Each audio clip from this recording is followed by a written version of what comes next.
건설과 조선 등 민간 분야 하청업체 근로자들의 체불임금이 급증하고 있어 공공 분야와 같은 안전장치 마련이 필요합니다. 창원을 중심으로 경남의 미분양 아파트가 9,300여 가구에 이르는 실정에 연말까지 14,000가구가 추가 공급될 예정입니다. 롯데가 김해 관광유통단지 핵심 사업을 18년 만에 착공했지만 제대로 추진될 수 있을지 우려가 나오고 있습니다. 이른바 갑질이라고 불리는 우월적 지위를 이용한 횡포에 경찰이 단속에 나서 불과 한 달 만에 195명을 입건했습니다. 안녕하십니까. 이어서 경남 소식입니다. 최근 경기 불황에 폐업하는 건설, 조선 분야의 하청업체가 속출하면서 체불임금으로 고통을 겪는 근로자들이 급증하고 있습니다. 공공 분야에서는 체불임금을 막기 위한 제도적 장치가 마련돼 성과를 거두고 있지만 민간 분야에서는 여전히 요원한 실정입니다. 이대환 기자가 보도합니다. 창원 북면에 있는 한 아파트 공사장. 50여 명의 하청업체 근로자들이 원청인 현대건설을 상대로 시위에 나섰습니다. 체불된 석 달치 월급 20억 원을 노무관리연대 책임이 있는 원청이 지급하라는 겁니다. 하지만 현대건설 측은 임금의 3분의 2가량을 이미 하청업체에 줬다는 입장입니다. 좋은 돈이기 때문에 저렇게 한다고 해결될 일은 아니다. 저를 가서 그렇게 한다든지 해서 입장을 해야 되고. 최근 삼성중공업의 한 하청업체도 폐업을 하면서 27억 원에 달하는 임금 체불이 발생했습니다. 근로자들이 상경투쟁에 나선 끝에 삼성 측으로부터 해결 약속을 받아냈습니다. 하지만 원청업체가 돈을 제때 줬다며 책임을 회피하면 수년씩 걸리는 민사소송으로 가는 일이 다반사입니다. 이런 가운데 창원시와 광주 광산구청 등 많은 자치단체는 광급공사 임금체불 방지 조례를 만들어 임금체불을 90% 이상 줄이는 성과를 내고 있습니다.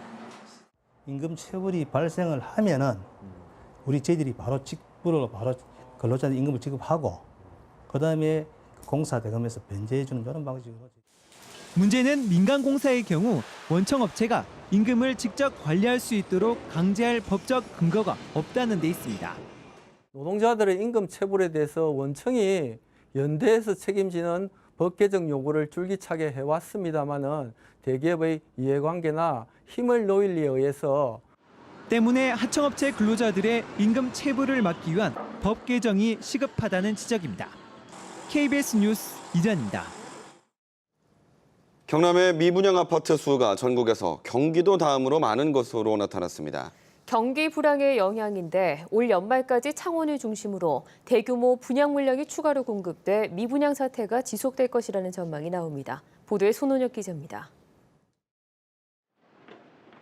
신축 중인 창원의 한 대규모 아파트 단지. 계약금이 나와 중도금 무이자 등 각종 혜택에도 4,200여 가구 가운데 3,000여 가구가 주인을 찾지 못하고 있습니다. 1,300가구 규모의 이 아파트 단지도 지난 3월 분양을 시작했지만 20% 정도가 미분양 상태입니다.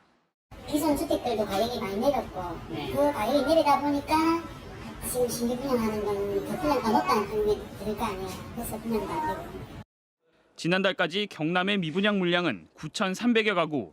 지난해 같은 달과 비교해 2.5배 늘어난 것으로 경기도 다음으로 많습니다. 조선 불황을 겪는 거제에서 지난해 하반기부터 미분양 물량이 해소되지 않고 있는 데다 창원에서도 급증한 겁니다. 미분양 물량의 절반 정도가 창원에 집중됐는데 지난 6월보다 3배 이상 늘어난 수입니다. 이런 데다 올해 안에만 창원 5,700여 가구 등 경남의 14,000가구가 추가로 분양됩니다.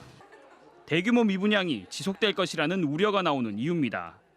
산업과 연관이 되기 때문에 그리고 또 소비 심리가 꽁꽁 얼어붙기 때문에 결국 그 지역 경제 전반에 악영향을 미친다. 전문가들은 재건축, 재개발 승인 시기를 고려하는 등의 공급량 조절 대책이 필요하다고 조언합니다. KBS 뉴스 손원혁입니다. 롯데가 지난 1998년 김해 관광유통단지에 첫 삽을 뜬 지 18년 만인 지난달에야 이 호텔과 테마파크 등 김해 관광유통단지의 핵심 사업을 착공했습니다. 하지만 사업이 제대로 추진될 수 있을지 우려가 제기됩니다. 진정은 기자의 보도입니다. 롯데가 지난달 김해 관광유통단지 3단계 사업으로 착공한 것은 테마파크와 호텔 등 핵심 사업 6개입니다. 지난 2013년 김해 관광유통단지를 준공한 뒤로도 계속 미뤄온 사업들입니다. 준공 3년째인 지난달 8일까지 6개 시설을 착공하지 않으면 이행강제금을 부과하겠다는 경상남도의 지침에 맞춰 뒤늦게 시작됐습니다. 이 때문에 3단계 사업이 제대로 진행될지 벌써 우려가 나오기 시작했습니다. 특파기만 하면서 공사를 지연한 전례가 있습니다. 3단계 사업의 장기화 방지 대책은 무엇입니까? 롯데는 지난 2009년에도 스포츠센터를 착공만 하고 건물은 짓지 않아 위약금 3억여 원을 물기도 했습니다. 3단계 사업의 핵심인 테마파크도 애초 대규모로 짓겠다던 계획과 달리 단순 힐링공원으로 축소됐습니다. 저희들도 도하고 우리 김해시가 협조를 잘 해가지고 모든 시설이 잘 진행되도록 그래 지금 저희들이 책임적 지도를 해나가겠습니다. 이런데다 롯데그룹 총수 일가가 최근 검찰의 전면적인 수사를 받고 있는 점도 김해 관광유통단지 핵심 사업 추진에 걸림돌이 될 것이라는 우려가 나오고 있습니다. KBS 뉴스 진정은입니다. 이른바 갑질이라고 불리는 우월적 지위를 이용한 횡포가 끊이질 않고 있는데요. 경찰이 우월적 지위를 이용한 횡포에 대한 적극적인 단속에 나서 200명에 가까운 불법 행위자를 적발했습니다. 박상현 기자가 보도합니다. 한 휴대전화 판매점. 손님 한 명이 서성이다 종업원을 불러 앞으로 다가가더니 갑자기 종업원을 폭행합니다. 종업원이 매장 안에서 담배를 피우면 안 된다고 말했다는 이유에서입니다. 일단 많이 억울했죠. 일단 저도 장사하는 입장이고 손님들한테 최대한 예의 바르게 하고 있는데 무작정 들어와가지고 그렇게 때리시니까.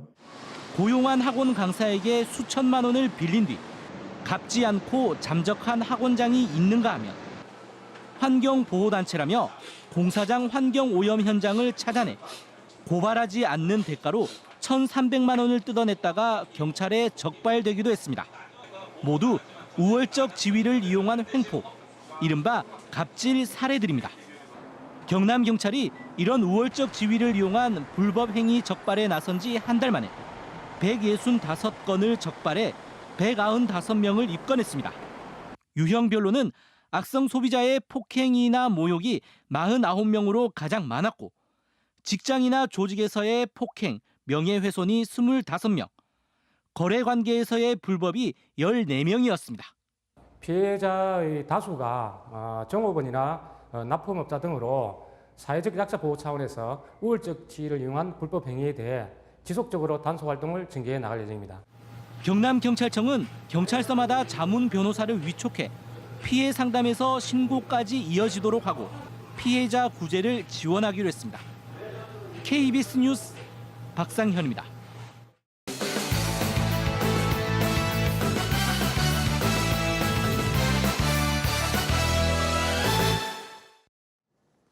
주요 단신입니다.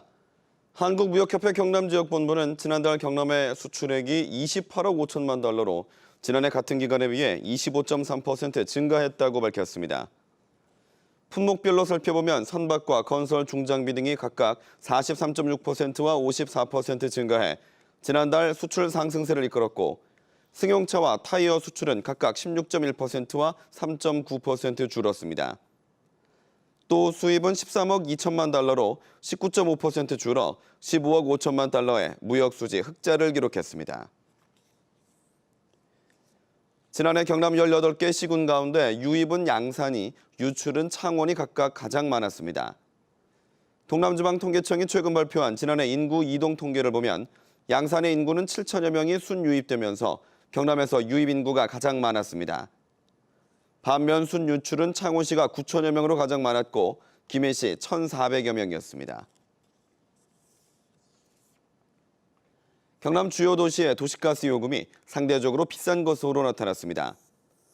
한국가스공사의 자료를 보면 도시가스 1메가줄의 가격이 지난 1일 기준으로 진주는 16.49원, 창원과 양산은 16.15원이었습니다. 이 같은 금액은 전국 상위 10위권에 드는 요금으로 서울보다 진주는 13.4%, 창원과 양산은 11% 비싼 수준입니다. 청년 창업가에게 멘토 역할을 하며 사업에 필요한 다양한 컨설팅 지원을 할 경남 청년 창업 석세스 코칭협회가 오늘 창립했습니다. 코칭협회는 아이디어와 기술력은 있지만 자금이 부족한 청년과 예비 창업자, 창업 초기 단계 기업에 대해 경영자문과 함께 재무와 세무회계, 마케팅 등을 체계적으로 지원하게 됩니다. 한국 남동발전과 남부발전의 지역공헌이 미미하다는 지적이 제기됐습니다. 경남 소식이었습니다.